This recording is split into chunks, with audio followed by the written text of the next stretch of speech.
Monumen ini dipersembahkan bagi 7 pahlawan revolusi, korban kebiadaban gerakan 30 September PKI yang mencoba mengkhianati Pancasila yang sakti.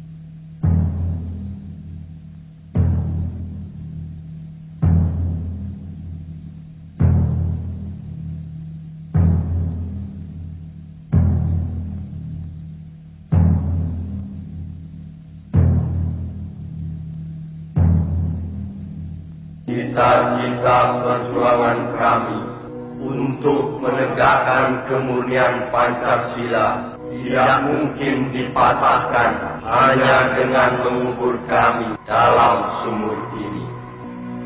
Lubang Buaya, 1 Oktober 1965.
Peristiwa penganiayaan ini terjadi pada tanggal 13 Januari 1965, sekitar subuh di desa Kanigoro yang terletak tidak jauh dari kota Kediri. Ribuan orang-orang PKI menyerbu tempat training center pelajar Islam Indonesia. Kecuali melakukan pemukulan terhadap seorang kiai dan beberapa orang guru, mereka menginjak-injak kitab suci Al-Quran. 2 hari kemudian, pada tanggal 15 Januari 1965, di suatu desa juga di Kediri, ribuan orang-orang PKI menyerang petani Sudarno dengan dalih sengketa sawah. Kepala desa yang mencoba meleraikan dan menengahi tidak luput pula dari pengeroyokan dan penganiayaan. Pada tahun yang sama, di Sumatera Utara, terjadi aksi sepihak PKI yang dikenal sebagai peristiwa Bandar Bepsi. Peristiwa ini merupakan sengketa tanah milik negara dengan kaum tani yang menggarap secara tidak sah, dan sebenarnya persoalannya telah diselesaikan secara baik. Tetapi kaum tani kemudian dihasut oleh orang-orang BTI PKI untuk menduduki kembali tanah itu secara sepihak melawan pemerintah. Dalam peristiwa ini seorang petugas Peltu Sujono tewas karena dikeroyok dan dianiaya. Aksi-aksi sepihak yang didalangi PKI ini juga terjadi di Indramayu, Boyolali, Klaten, dan berbagai tempat lainnya di Indonesia. Sementara itu, sebenarnya, pada bulan Desember 1964, terungkap adanya dokumen tentang rencana perebutan kekuasaan yang akan dilakukan oleh PKI. Namun oleh PKI dokumen itu dikatakan palsu dan malah menuduh balik bahwa fitnah itu sengaja disebarkan oleh lawan politiknya, yaitu Partai Murba yang Trotskis, dalam hal ini Khairul Saleh dan Sukarni. Juga dokumen yang semacam pernah tersiar menjelang pemberontakan PKI Madiun tahun 1948 yang juga disanggahnya namun kemudian terbukti benar. Dalam rangka persiapan gerakan perebutan kekuasaan negara, Partai Komunis Indonesia PKI membentuk Biro Khusus pada tahun 1964. Tugas Biro Khusus ini adalah beri tugas oleh pimpinan PKI untuk menyusun gerakan 30 September 1965. Sementara itu pula, atas saran Perdana Menteri Republik Rakyat Cina Chu Enlai, PKI melancarkan tuntutan pembentukan Angkatan Kelima, yaitu agar buruh tani dipersenjatai. Tuntutan PKI ini tidak mendapat dukungan, kecuali dari pimpinan Angkatan Udara Auri, Menteri Panglima Angkatan Udara Omar Dhani. Sebaliknya, Menteri Panglima Angkatan Darat Letnan Jenderal Ahmad Yani secara tegas menolaknya. Karena menurut perhitungannya, pembentukan Angkatan Kelima akan menimbulkan keruwetan dalam garis komando maupun pengawasan kekuatan bersenjata di Indonesia. Perlu dicatat, gagasan ini sebenarnya tidak lepas dari kesanggupan Chou En-lai yang menjanjikan 100.000 pucuk senjata ringan secara cuma-cuma. Dalam kenyataannya kemudian, meskipun pembentukan Angkatan Kelima tidak terwujud, namun pemberian senjata dari RRC ini tidak terlepas dari penyusunan kekuatan bersenjata yang digunakan oleh PKI dalam gerakan 30 September 1965. Karena sikap pimpinan Angkatan Darat yang tidak mau mendukung tuntutan-tuntutan PKI tersebut, dan juga karena PKI selalu mencurigai pimpinan Angkatan Darat sebagai kekuatan utama yang akan merintangi perjuangan PKI, sebagaimana pengalaman-pengalaman sejarah peristiwa Madiun tahun 1948, maka diciptakan isu Dewan Jenderal yang dikatakan akan melancarkan coup. Seiring dengan isu ini, dengan gencar tersiar adanya dokumen Gilchrist yang konon menurut versi PKI ditemukan di rumah Bill Palmer sewaktu rumah orang Amerika itu diobrak-abrik pemuda rakyat. Gilchrist adalah duta besar Inggris, dan dalam dokumen yang ternyata palsu itu tersebut kata-kata "Our local army friends" yang kemudian diinterpretasikan sama dengan Dewan Jenderal.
Maaf, kawan Edit, ada telepon.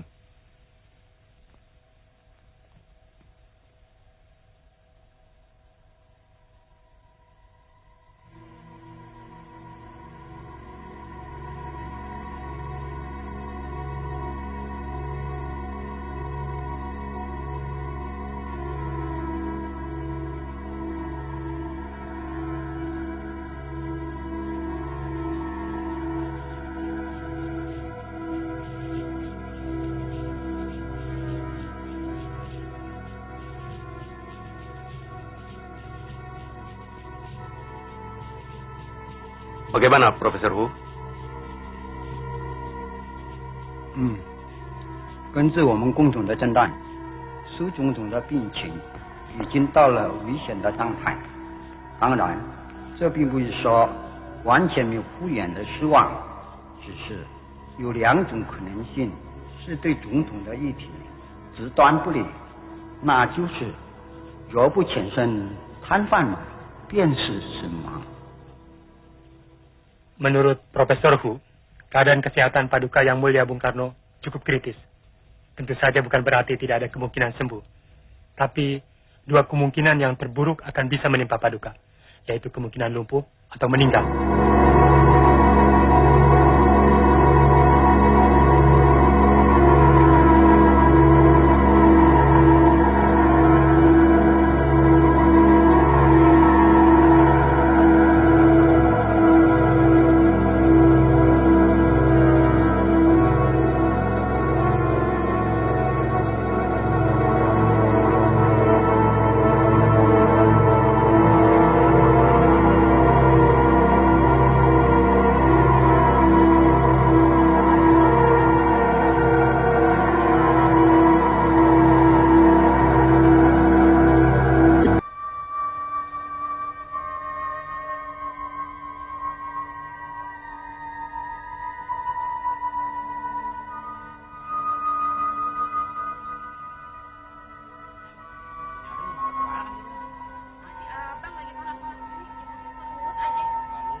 Beras sekarang mahal sekali, Pak.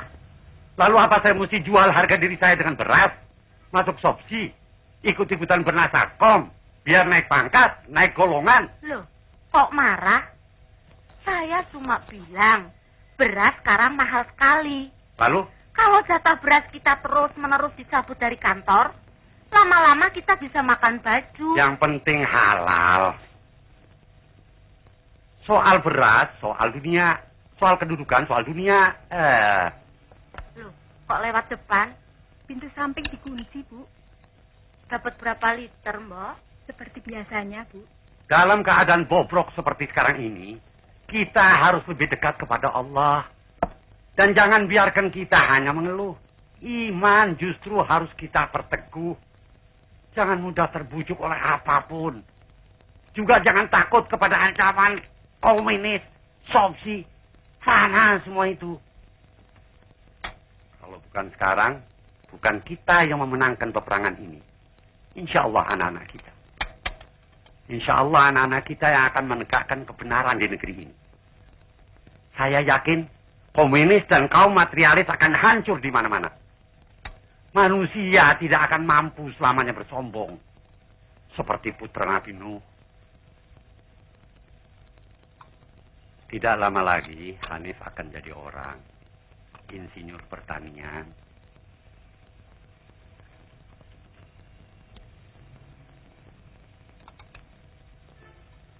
Insya Allah dia akan menjadi salah seorang di antara pemuda-pemuda yang akan membangun negeri ini dalam keimanan. Membersihkan udara negeri ini yang kotor oleh kemunafikan, oleh syirik, oleh slogan-slogan komunis yang menyesatkan dunia. Astagfirullahaladzim. Jangan belajar. Lo mau ngapain? Lo mau ngapain? Jangan, Bos. Satu-satu. Ya,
bisa nembak, itu harus bisa baris dulu. Itu yang namanya disiplin. Ngerti? Tegak senjata! Gerak! Masih juga salah. Namun baris saja nggak becus loh. Lah kok mau nggak nyanyikulin? Goblok! Jangan ngelamun. Udah senjata! Gerak! Hadap kanan! Gerak!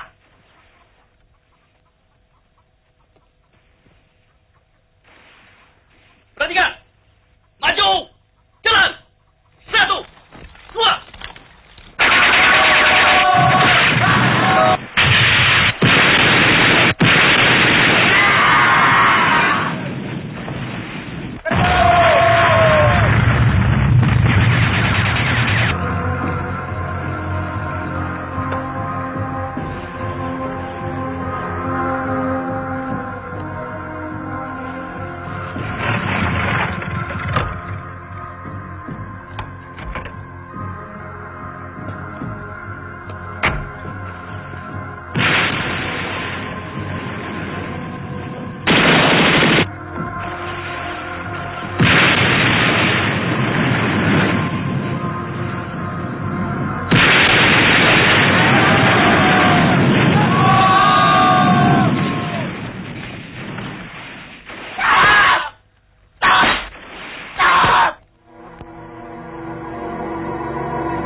Inilah saatnya kita merebut kekuasaan.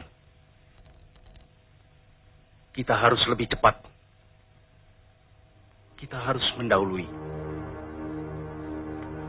Jangan didahului.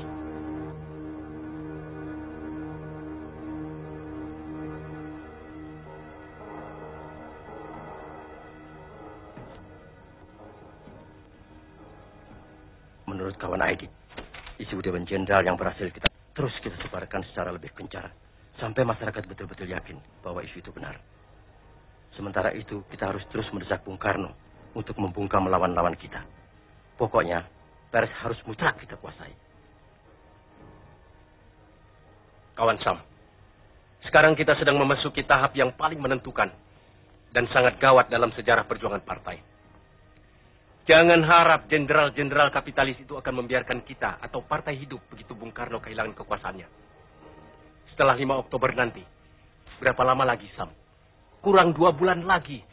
Angkatan Darat pasti akan mengganyang semua kekuatan progresif revolusioner sampai tuntas habis.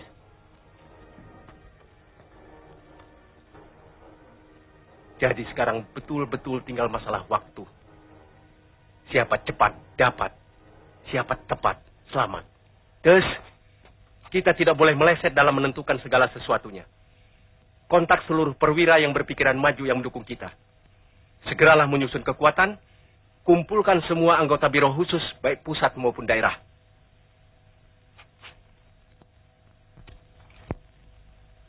Saya optimis.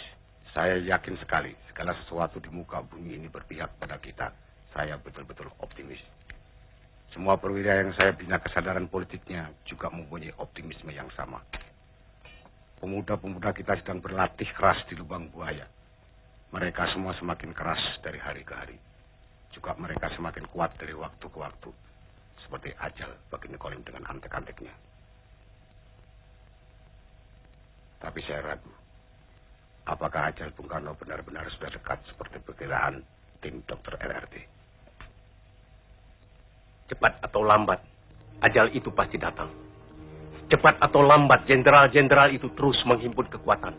Dan saya tidak ingin kalah cepat.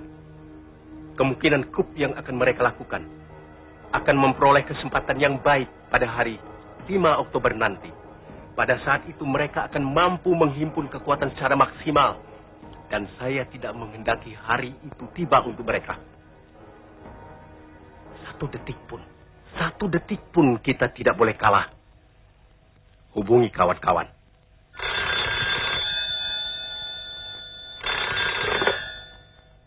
Halo, Untung di sini.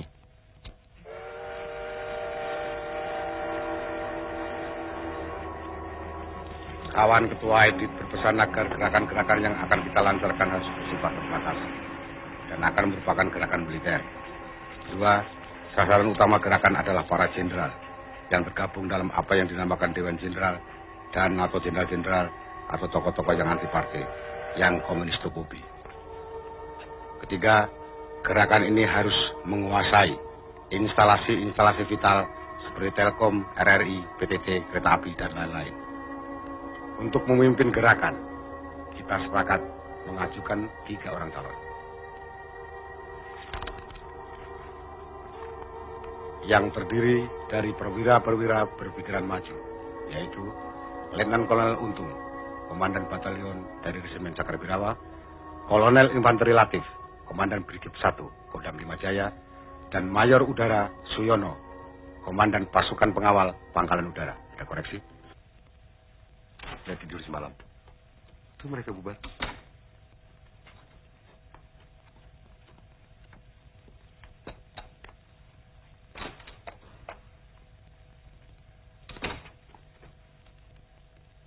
Jadi kawan Sam? Tempatnya sudah pasti. Sudah. Dari kawan Edit tidak ada pesan? Tidak ada.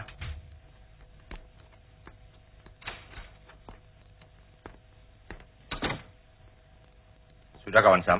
Sudah.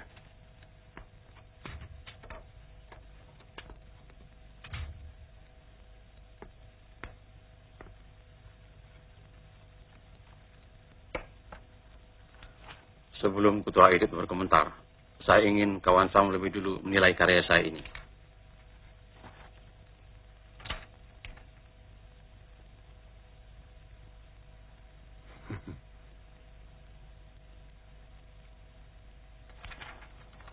Tapi bagaimanapun, semuanya tergantung pada perkembangan kesehatan Bung Karno. Sesuai Ketua Edit, semua akan berusaha agar apapun dan bagaimanapun keadaannya tetap menguntungkan kita.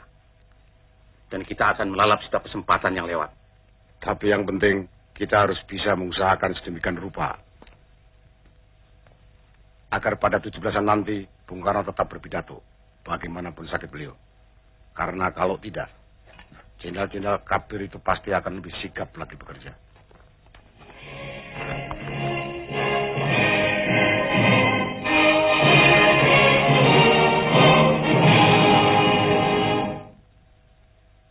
Selanjutnya, Paduka Yang Mulia Presiden, Pemimpin Besar Revolusi, Bung Karno, akan memberikan amanat. Hidup Bung Karno!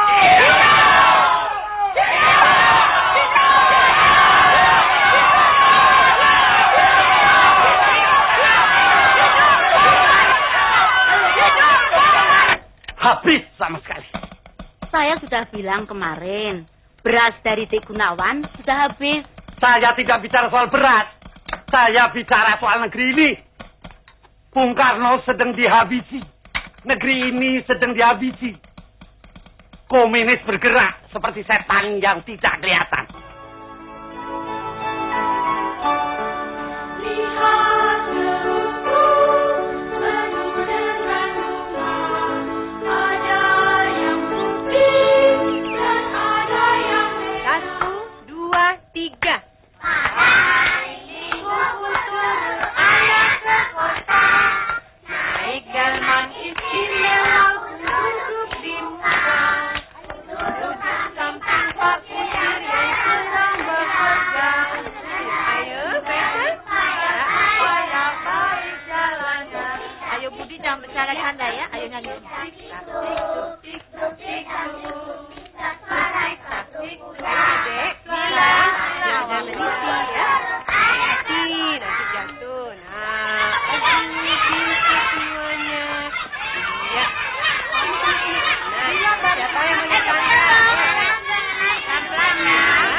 Sebelum saya menanggapi satu persatu mengenai apa yang dikemukakan oleh ketua secara gamblang, saya ingin mendapatkan penjelasan dari ketua.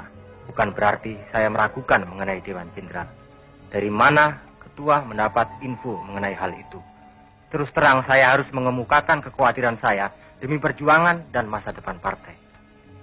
Bukan tidak mungkin isu itu sengaja diciptakan lawan kita sendiri dengan tujuan memancing-mancing kita sehingga kita dipaksa konfrontasi secara terbuka. Sebelum membahas hal lain, saya minta ketua menguraikan isu Dewan Jenderal secara terperinci. Terima kasih.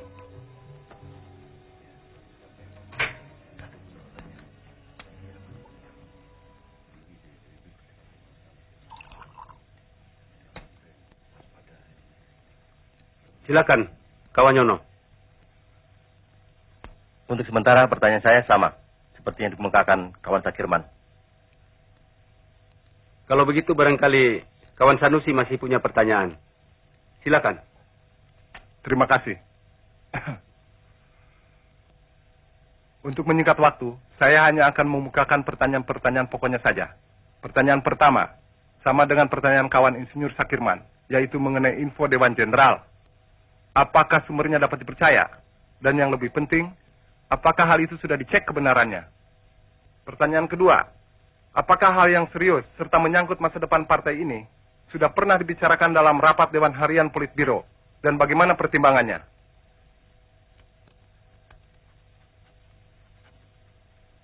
Yang terakhir, saya ingin minta agar ketua yang terhormat menguraikan secara lengkap mengenai perimbangan kekuatan ABRI, terutama apabila nanti perwira-perwira yang progresif revolusioner, perwira-perwira kita, bertindak mendahului Dewan Jenderal.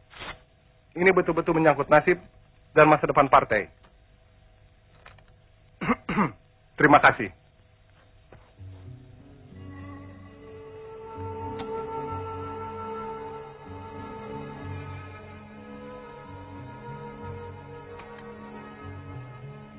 Saya kira, saya tidak perlu mengatakan kesetiaan macam bagaimana seharusnya diberikan setiap anggota dalam rangka meyakini serta menjunjung kebesaran partai, keselamatan partai, dan masa depan partai yang adalah di atas segala-galanya. Dan saya kira, tidak. Saya yakin semua yang hadir di sini pasti memahami bahwa ada saat-saat berpikir, ada saat-saat berbicara, dan ada saat-saat bertindak. Hari ini, saya harus mengatakan bahwa hari-hari besok adalah hari-hari tindakan.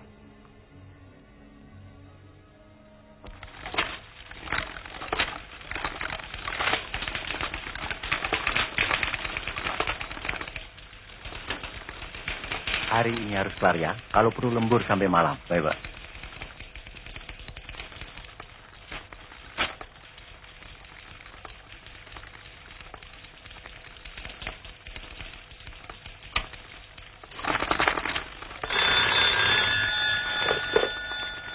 Sudah tentu sumber info Dewan Jenderal tidak hanya satu. Tapi saya kira Badan Pusat Intelijen BPI harus dapat dipercaya. Sebab kalau tidak berarti kita tidak punya lagi badan yang bisa dipercaya. Laporan mengenai hal ini saya terima dari kepala stafnya, yaitu Brigjen Polisi Sutarto. Pengecekan sudah tentu akan dilakukan langsung kepada kepalanya, yakni Subandrio. Dan dalam rangka tukar-menukar informasi, pihak PNI Alisastro Amijoyo juga sudah saya beritahu. Tapi yang paling penting, saya minta kawan-kawan bisa menahan diri supaya jangan serba ingin tahu. Ini semua demi keadaan darurat kelak bila terjadi sesuatu di luar rencana kita. Tidak semua orang mampu menahan siksaan untuk tetap tutup mulut dan tidak membocorkan nama-nama demi keselamatan partai.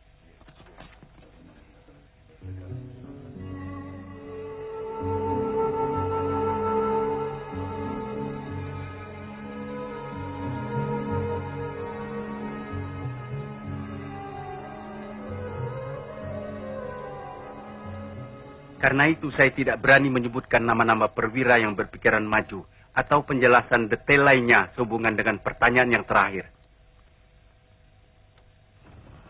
Secara umum saya berani menyatakan bahwa pengaruh partai di kalangan angkatan bersenjata umumnya dicerminkan oleh kekuatan partai di daerah itu.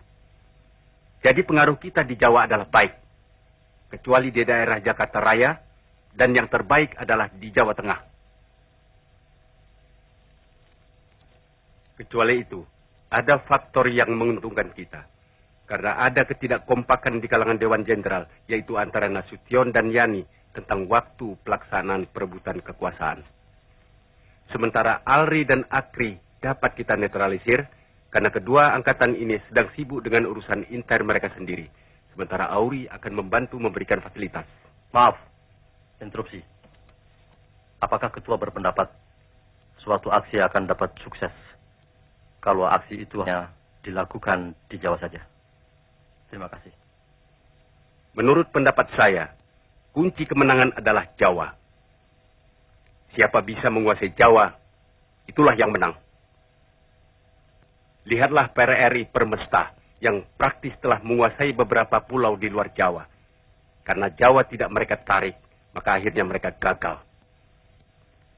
Jadi Jawa adalah kunci. Sebelum kita tutup sidang Politbiro ini, yang diperluas. Ya, yang diperluas. Saya akan membacakan pokok-pokok kesimpulan yang telah kita sepakati. Pertama,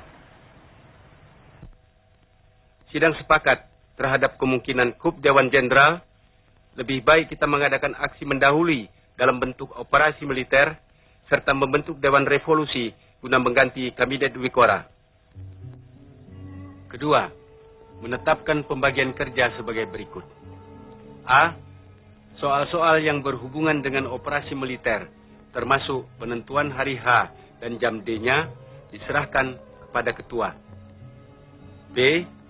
Soal-soal politik, terutama komposisi Dewan Revolusi, diserahkan kepada Dewan Harian Politbiro. C. Pengelompokan kader-kader untuk dikirim ke daerah-daerah, terutama luar Jawa, diserahkan kepada kawan Sudisman. D. Penentuan tenaga cadangan sebanyak 2.000 orang, diserahkan kepada kawan Nyono, termasuk koordinatornya untuk dilatih di lubang buaya. Dan semua supaya di pos masing-masing, menunggu instruksi lebih lanjut sesuai dengan perkembangan.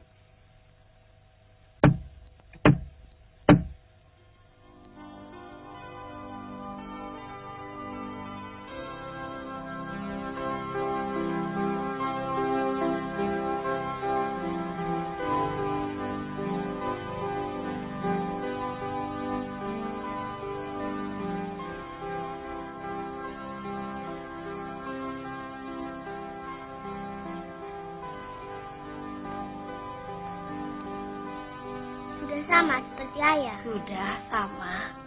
Ini sama. Ini juga sama. Dasi juga. Ya, semua sama.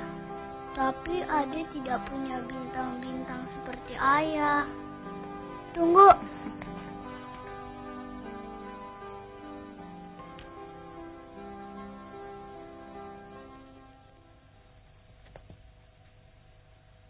Aduh. Anak mama bukan main. Sudah. Cakep. Tuh nggak ada. Apanya nggak ada, Via? Ade mau bintang di dada. Oh, mesti berjuang dulu. Baru boleh dapat bintang. Tapi boleh Via buatkan besok kalau adik lebih pintar berhitung. Ayah pulang tuh.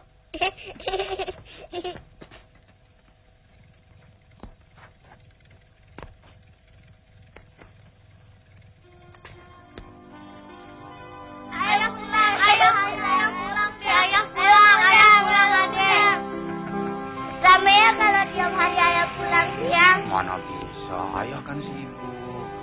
Ayah, Ade mau bintang yang banyak. Baju Ade mau seperti ayah. Ya, Yanti ikut belajar menari boleh kan? Latihannya sore kok. Ade juga mau nari, tapi Ade mau bintang dulu. Via bilang besok Via mau bikin bintang buat Ade.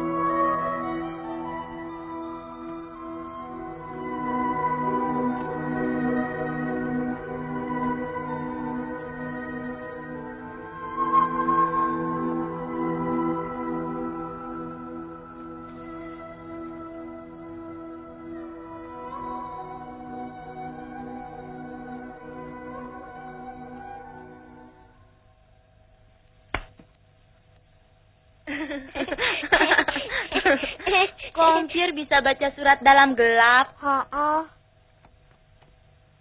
Om Pier berdoa ya? Enggak, biar lagi baca surat. Dari Medan pasti. Kok baca surat kok kayak berdoa? Tunggu. Sekarang tutup mulut dulu ya. Sampai selesai baca surat. Tapi yang untuk tutup mulut tidak ada. Paling bisa. Emang yang buat tutup mulut apa coba? Jari? Nggak ada. Tuh terbuka. Nih. Terima kasih. Terima kasih.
Di mana-mana di dalam sejarah, kalau raja sakit, negara ikut sakit. Malam ini saya ingin menyampaikan berita yang cukup gawat mengenai adanya Dewan Jenderal yang akan melakukan suatu gerakan apabila Bung Karno wafat. Kawan-kawan dalam barisan para perwira yang progresif revolusioner terpanggil oleh suatu kewajiban suci. Mulai malam ini, siapa saja yang merasa sebagai perwira muda berpikiran maju harus saling merapatkan barisan.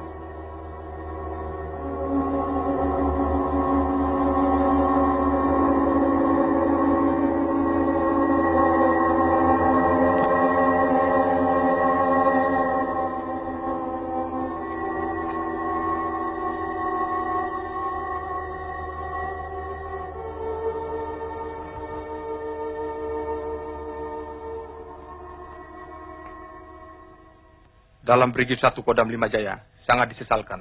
Tidak ada anggota pasukan yang saya ideologi. Tapi saya optimis mampu memanfaatkan pasukan saya demi gerakan ini. Pokoknya saya siap. Dalam pasukan Kesatuan Pengawal Pemimpin Besar Revolusi Bung Karno, Cakrabirawa ada 2 kompi yang saya ideologi. Selain itu, saya berani menjamin bahwa pasukan saya sepenuhnya akan dapat saya gerakkan.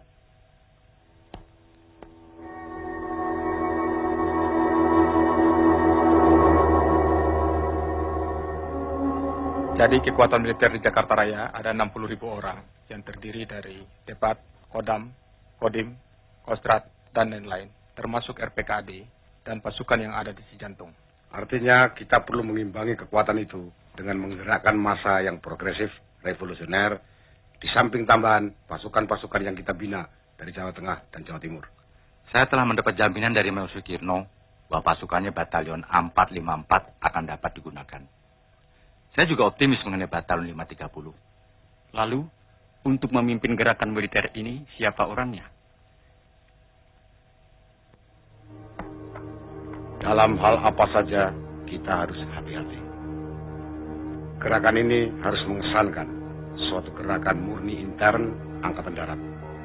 Karenanya, Letkol Untung sebagai orang baru di Jakarta dan Jakarta tidak dikenal sangat tepat untuk memimpin gerakan.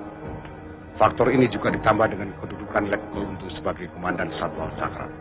Sesuai dengan tema gerakan, yaitu menyelamatkan pemimpin besar revolusi Bung Karno.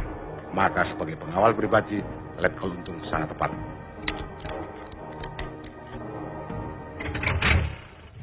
Telah membantu sebagian besar anggota Kabinet Wikora serta membicarakan khusus dengan Waperdam 1 Menlu Dr. Subat, Waperdam 3 Khairul Saleh, Menko Hankam Jenderal Nasution, dan Menko Wakil Ketua MPRS EN Aidit.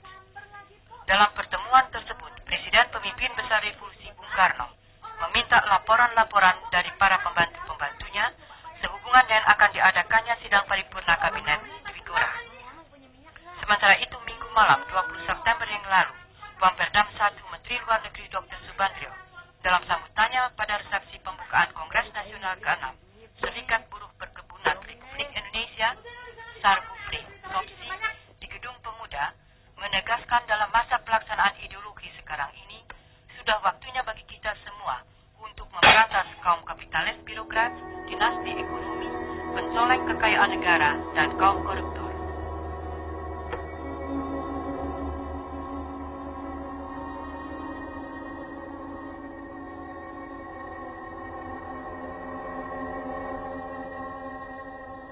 Supaya tidak memperluas front, menurut kawan Aidit.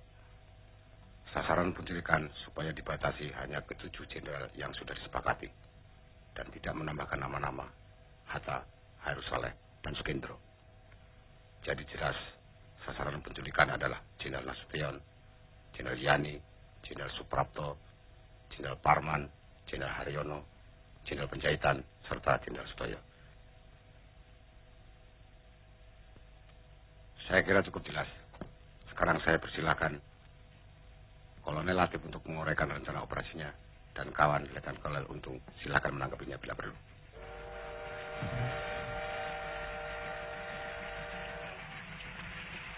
Letnan Kolonel Untung yang nanti akan mengetuai gerakan ini, silakan mengoreksi.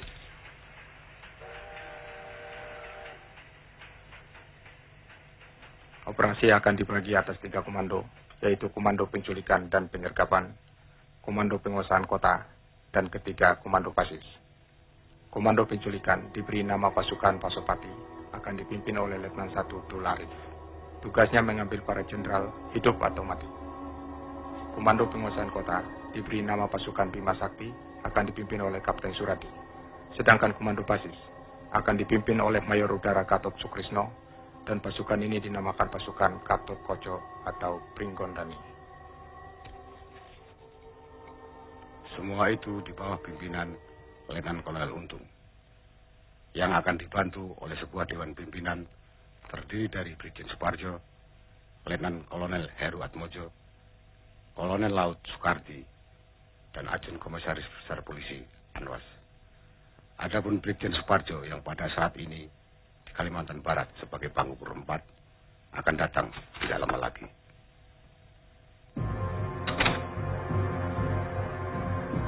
Silakan teruskan, Kolonel Latif.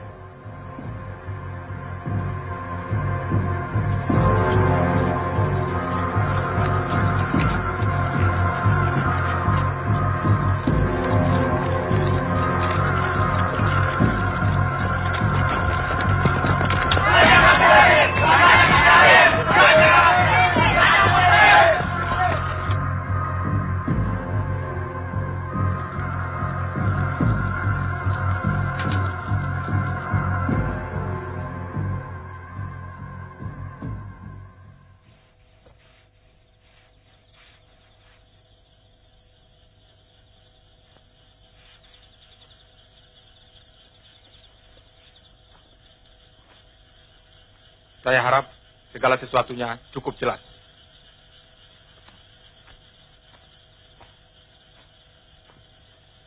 Kapten Suradi tidak ada pertanyaan? Jelas, Kolonel. Mayor Gatot? Untuk sementara belum ada pertanyaan. Atau barangkali Letnan 1 Dul Arif? Terima kasih, Kolonel. Cukup jelas. Baiklah. Kalau struktur organisasi sudah dianggap jelas, saya akan melanjutkan menguraikan segi-segi pelaksanaan teknis dari seluruh operasi ini.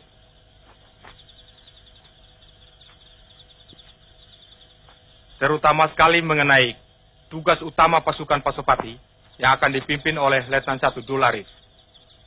Tugas yang boleh dikatakan merupakan kunci keberhasilan dari seluruh gerakan ini, yaitu menculik beberapa tokoh Dewan Jenderal.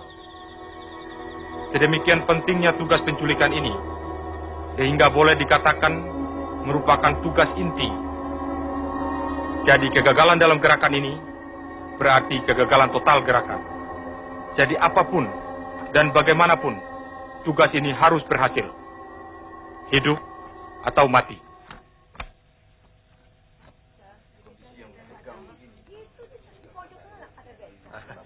Permisi dulu, Mas.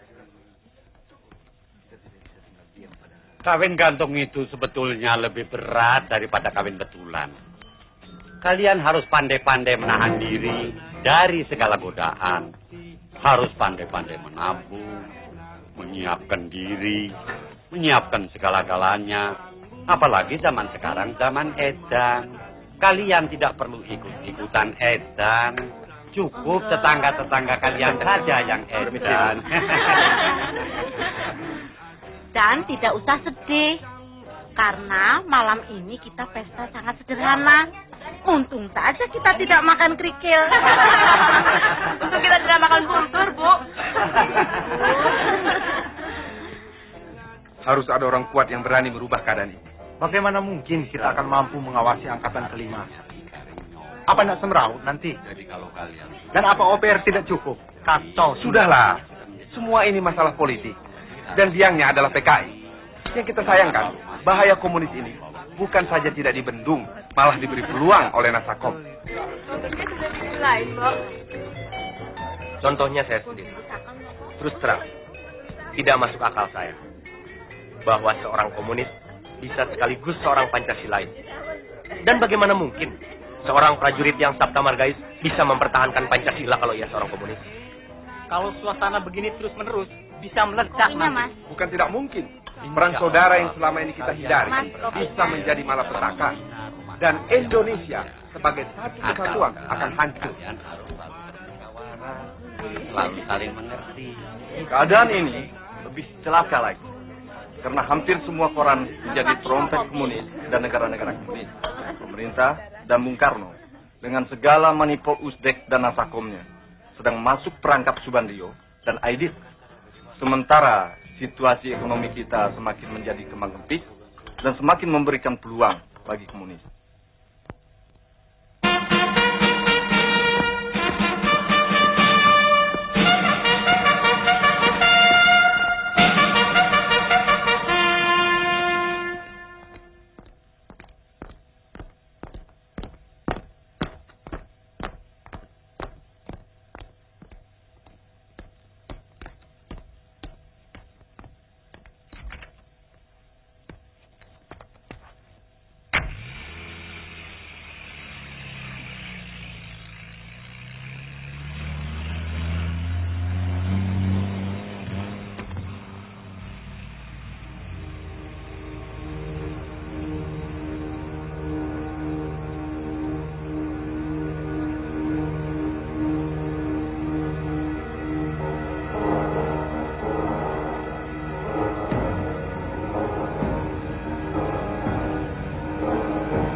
Saya kira mulai malam ini saya harus membiasakan.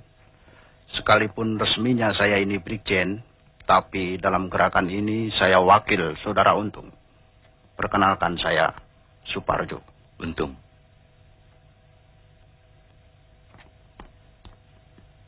Sukses.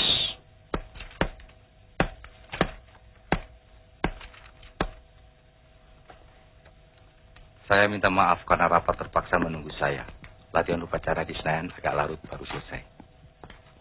Kalau begitu, lebih baik langsung saja dimulai rapat ini, mengingat waktu semakin mendesak. Pertemuan kita malam ini akan merupakan pertemuan kita terakhir di sini. Karena besok kita harus sudah siap di pos masing-masing di Lubang Buaya.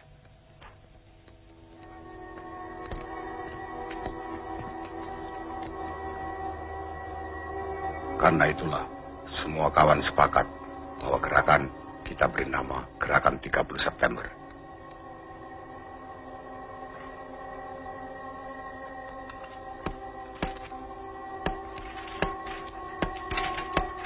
Hari H kita adalah 1 Oktober. Dan jam D kita jam 4 dini hari.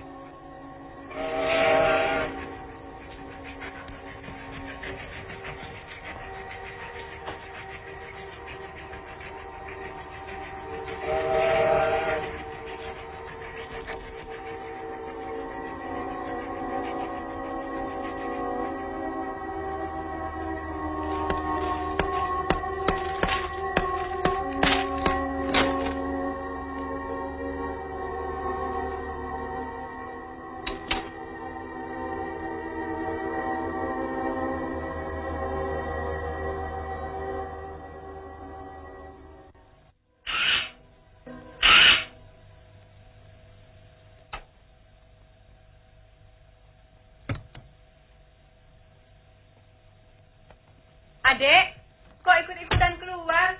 Kan adek flu.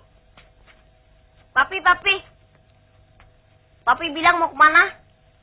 Munastek. Munastek apaan sih, Pap? Musyawarah Adi, anak kecil tidur. Aduh, pada tidur. Papi. Endah, hati-hati Ada jatuh. adanya ya.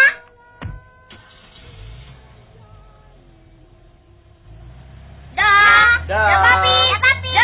Dah, Papi.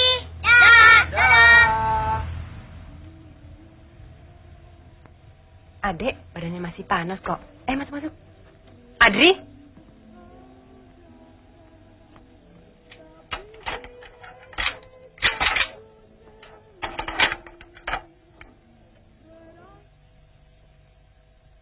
Jelas sekali bahwa demonstrasi-demonstrasi yang dilakukan oleh Gerwani PKI dan pengerusakan terhadap rumah Gubernur Wiono di Surabaya merupakan aksi-aksi yang membahayakan Republik.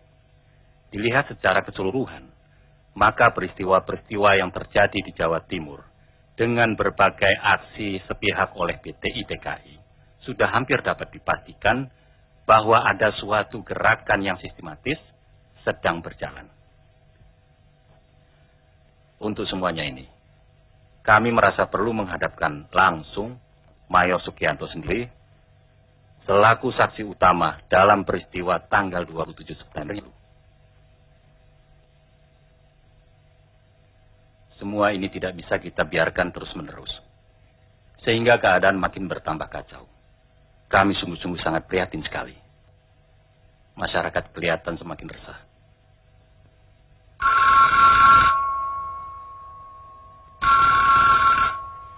Besok secepatnya kita melaporkan semuanya itu kepada Presiden. Kita menghadap bersama-sama.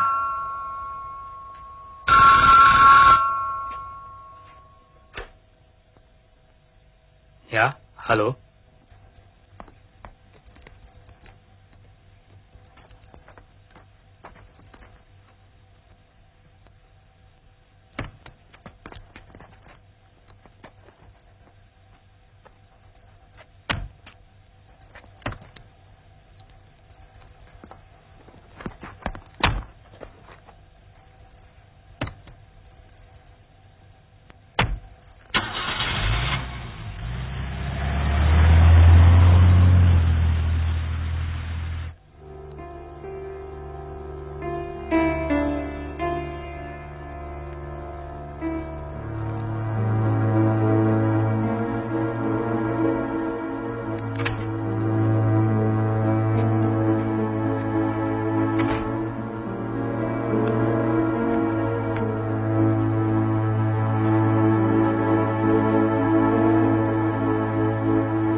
Malam apa ini?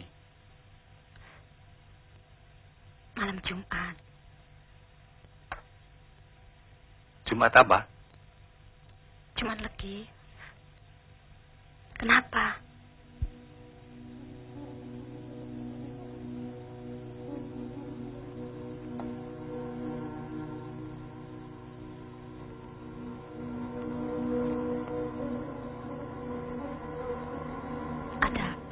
Enggak, lebih baik kita tidur.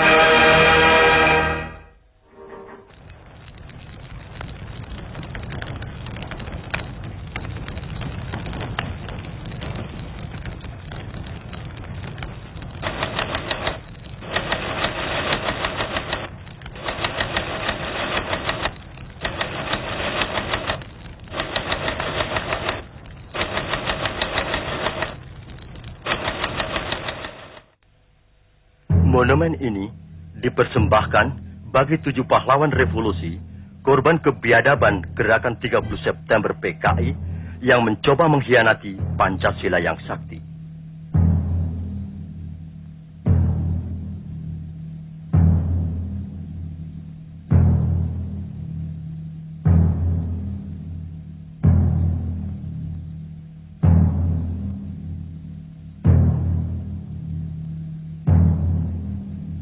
Cita-cita perjuangan kami untuk menegakkan kemurnian Pancasila tidak mungkin dipatahkan hanya dengan mengubur kami dalam sumur ini. Lubang Buaya, 1 Oktober 1965.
Monumen ini dipersembahkan bagi 7 pahlawan revolusi, korban kebiadaban gerakan 30 September PKI yang mencoba mengkhianati Pancasila yang sakti.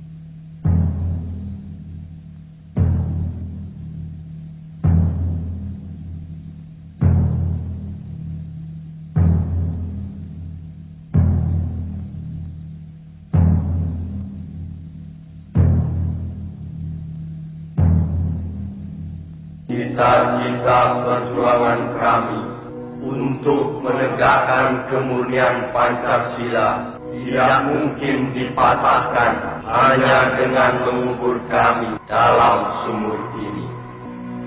Lubang Buaya, 1 Oktober 1965.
Peristiwa penganiayaan ini terjadi pada tanggal 13 Januari 1965, sekitar subuh di desa Kanigoro yang terletak tidak jauh dari kota Kediri.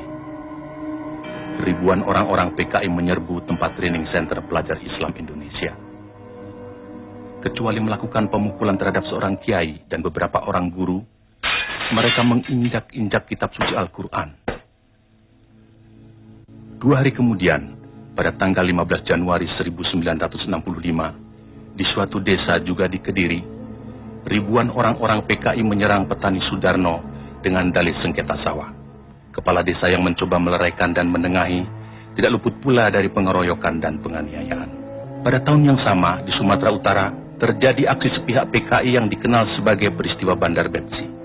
Peristiwa ini merupakan sengketa tanah milik negara dengan kaum tani yang menggarap secara tidak sah, dan sebenarnya persoalannya telah diselesaikan secara baik.